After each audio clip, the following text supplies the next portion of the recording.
Bismillahirrahmanirrahim. Assalamualaikum warahmatullahi wabarakatuh. Salam Pramuka.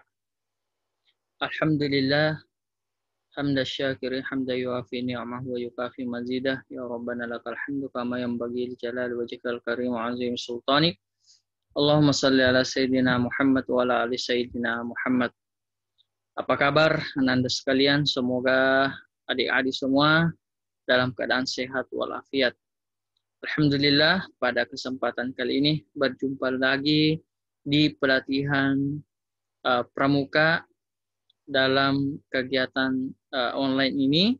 Insya Allah saya akan membawakan satu materi penting, yaitu struktur organisasi gugus depan. Sebelum kita lanjut ke materi, mari kita bersama-sama berdoa. Bismillahirrahmanirrahim. Rabbi zidna ilman warzuqna fahman. Rabbi syrah li sadri wa yassir li amri wahlul 'uqdatam min lisani yafqahu qawli. Amin ya rabbal alamin. Mari kita lihat materi kita. Oke. Materi kita adalah tentang struktur organisasi gugus depan gerakan pramuka. Ya. Pada kegiatan diklat pramuka Gudep Wajo 14029. Jadi gugus depan kita bernomor 14029, berpangkalan di MTS Asadia Putra 2 Sengkang. Apa itu gugus depan? Ya, gugus depan itu adalah satu kesatuan organik terdepan dalam gerakan pramuka, wadah menghimpun anggota gerakan pramuka, ya, yaitu tempat berhimpun dan pangkalan kegiatan dalam penyelenggaraan kepramukaan. Jadi gugus depan itu biasanya berada di sekolah, madrasah, perguruan tinggi maupun pesantren. Jadi salah satunya gugus depan yang ada di Kabupaten Wajo itu ada di MTS Asadia Putra 2 Sengkang, yaitu gugus depan Wajo 14029. Nah, gugus depan itu ada dua. Ada gugus depan lengkap, ada juga gugus depan tidak lengkap. Gugus depan lengkap itu adalah gugus depan di mana anggotanya terdiri dari anggota siaga, penggalang, penegak, dan pandega. Sementara anggota tidak lengkap biasanya ada di SD itu gugus depan siaga dan penggalang. Karena di SD itu ada golongan siaga, ada juga penggalangnya. Kemudian ada gugus depan khusus siaga saja. Ada gugus depan khusus penggalang saja. Inilah yang kita tempati sekarang di MTS Putra 2 Sengkang itu adalah gugus depan penggalang. Tidak ada siaga di dalamnya. Oke. Anggota gugus depan secara organisatoris. Ada perindukan siaga, pasukan penggalang, ambalan penegak, racana, pandega. Untuk sekarang ini adik-adik berada di poin kedua, yaitu pasukan penggalang. Gugus depan dipimpin oleh ketua gugus depan, dibantu para pembina satuan dan pembantu pembina satuan. Dipilih dalam musyawarah gugus depan, ya, atau sering disingkat dengan mugus, yang dilaksanakan atau masa baktinya itu adalah 3 tahun. Jadi setiap 3 tahun maka dilakukan yaitu musyawarah gugus depan. Ya, jadi gugus depan itu dihimpun dalam satu kuartir ranting. Jadi kuartir ranting gugus depan Wajo 14029 itu berada di kuartir ranting Tempe. Kemudian kuartir ranting dikendalikan oleh kuartir cabang. Kuartir cabang kita adalah kuartir cabang Wajo. Jadi MTS Asadia Putra 2 Sengkang dihimpun oleh kuartir ranting Tempe. Kemudian kuartir ranting Tempe dan seterusnya yang ada di Kabupaten Wajo itu dikendalikan oleh kuartir cabang gerakan pramuka Wajo. Kemudian diberi bimbingan oleh majelis pembimbing gugus depan atau disingkat dengan istilah Mabigus, Majelis Pembimbing Gugus depan. Siapa mabigus kita? Mabigus kita sekarang ini adalah Gurta, Kakak Kiai Muda Muhammad Amin Samir, SHI, MHI. Nah, sementara gugus depan mempunyai Dewan Kehormatan sebagai lembaga yang mengambil tindakan terhadap hal-hal yang berkaitan dengan kehormatan gugus depan, hukuman, dan ganjaran.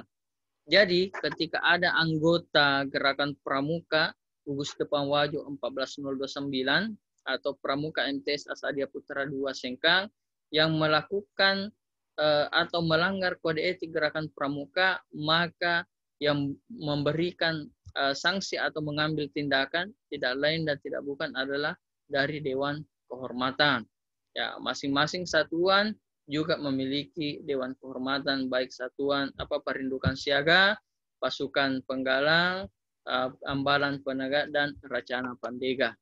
Nah, gugus depan dikoordinasikan kuartir ranting, diberi nomor registrasi oleh kuartir ranting, dibina terpisah antara anggota putra dan anggota putri.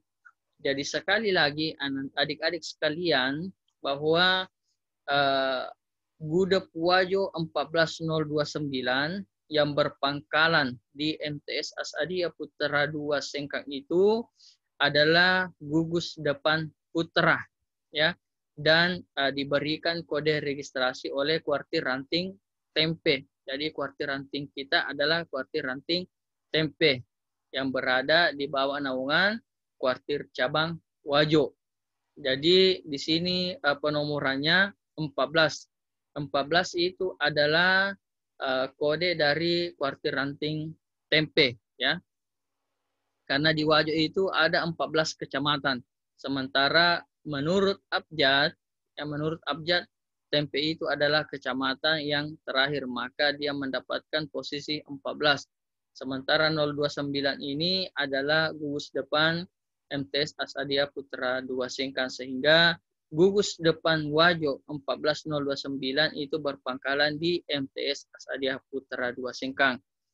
Boleh diberi nama untuk kebanggaan dan motivasi. Ya, yang terkenal di MTS Asadia Putra II Sengkang itu adalah Islam Squad, merupakan andalan dari pasukan penggalang di MTS Asadia Putra II Sengkang.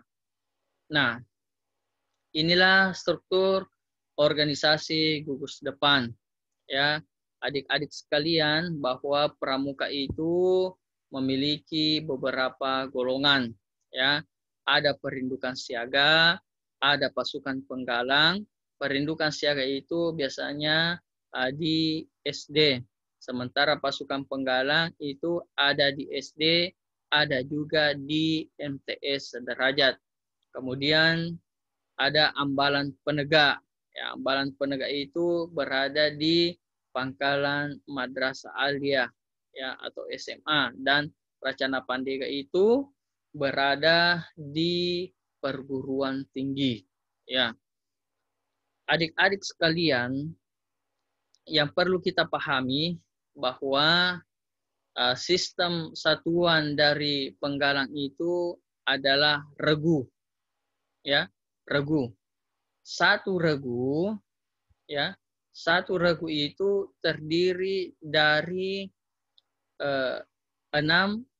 ya sampai 8 orang. Ya, satu regu terdiri dari 6 sampai 8 orang. Ya, kalau sebelumnya itu sampai 10. Nah, sekarang yang berlaku adalah 6 sampai 8 orang. Dan setiap regu itu diberikan nama. Nama regu untuk putra itu adalah nama dari hewan, ya, atau binatang. Misalnya regu ular, regu garuda, regu harimau, dan seterusnya.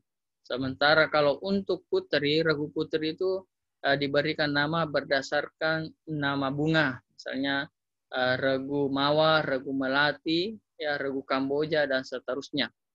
Nah, ketika dalam satu gugus depan terdiri dari 4 regu, misalnya regu harimau, regu Raja Wali, regu Garuda, regu Ular, maka regu ini bisa disatukan menjadi sebuah pasukan, namanya pasukan penggalang. Nah, jadi setiap pasukan penggalang, satu pasukan penggalang itu minimal terdiri dari 24 anggota sampai maksimalnya itu 32 orang penggalang. Ya. Kemudian satu pasukan ini, pasukan ini terdiri dari 3 atau 4 regu, 24 sampai 32 orang penggalang, itu dibina oleh tim pasukan penggalang. Satu pembina penggalang dibantu 2 orang pembantu pembina penggalang. Kemudian selanjutnya kesemuanya ini tim pasukan penggalang ini dibina oleh pembina gugus depan dan ada namanya Badan Pemeriksa Keuangan Gugus Depan, karena di gugus depan itu biasanya memungut iuran, ya, memungut iuran terhadap anggotanya, sehingga perlu dibentuk Badan Pemeriksa Keuangan gugus depan yang akan melakukan pengawasan terhadap keuangan yang ada di gugus depan itu. Kemudian setelah itu ada Dewan Kehormatan Gudep. Inilah yang menangani atau mengambil tindakan ketika ada anggota dari gugus depan itu melakukan pelanggaran kode etik gerakan pramuka. Nah, kemudian selanjutnya ada namanya Ketua Gugus Depan. Ketua Gugus Depan inilah yang bertanggung jawab penuh terhadap pelaksanaan kegiatan yang ada di satuan gugus depan itu. Dan selanjutnya ada Mabigus, ya, atau Majelis Pembimbing Gugus Depan. Majelis Pembimbing Gugus Depan inilah secara penuh bertanggung jawab atas seluruh kegiatan yang dilaksanakan dari gugus depan itu. Dia yang memberikan bantuan materi maupun moral untuk terlaksananya kegiatan pramuka di satu gugus depan. Itulah bagian daripada struktur organisasi gugus depan, dan saya hanya membahas dari tingkatan penggalang sesuai yang kita tempati sekarang ini.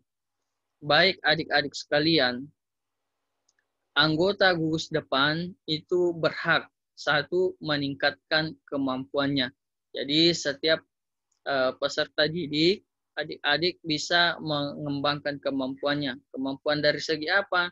Ya, banyak sekali kecakapan-kecakapan dalam gerakan pramuka. Misalnya meningkatkan kemampuan untuk misalnya bisa memasak, ya, bisa memasak.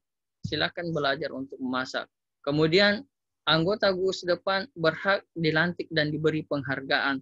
Ketika adik-adik berusaha untuk menuntaskan SKU nantinya, ya, dan mampu menyelesaikan dengan baik, maka adik berhak untuk dilantik. Kalau pembinanya tidak melantik, bisa mengajukan bahwa saya sudah siap untuk dilantik menjadi penggalang ramu, rakit, terap, atau bahkan menjadi pramuka Garuda penggalang. Ya, dan diberikan penghargaan, ya, ketika misalnya mengikuti lomba azan, ya, dan berhasil menjuarai kegiatan itu, maka berhak diberikan penghargaan, misalnya TKK azan, ya. Kemudian anggota gugus depan berhak mewakili atau mengikuti gugus depan dalam kegiatan besar, misalnya tingkat Quran, ada misalnya Jambore Ranting, berhak adik-adik yang sudah tergabung di gugus depan itu berhak untuk ikut kegiatan Quran itu, atau Quarcap, misalnya Jambore cabang, atau Quarda, misalnya latihan atau lomba LT, ya, nasional dan internasional, misalnya mengikuti Jambore nasional. Bahkan salah satu peserta didik yang ada di MTS Putra 2 sudah pernah mengikuti Jambore dunia di Jepang, yaitu kegiatan internasional. Semuanya berhak, ya. Yang penting sudah menjadi anggota di gugus depan, khususnya di MTS Putra 2. Kemudian anggota gugus depan berhak mengikuti menjadi anggota satuan karya dengan tidak melepaskan diri sebagai anggota gugus depan. Ini dikhususkan bagi adik-adik yang berada di pramuka golongan penegak, ya. Untuk penggalang belum sampai di situ. Baik adik-adik sekalian, saya kira materi saya tentang struktur gugus depan telah selesai. Terima kasih atas segala perhatian. Mohon maaf atas segala kekurangan. Mari kita tutup perjumpaan kita dengan membaca Alhamdulillahirrabbilalamin. Wabillahi taufiq wassadah. Wassalamualaikum warahmatullahi wabarakatuh. Salam Pramuka.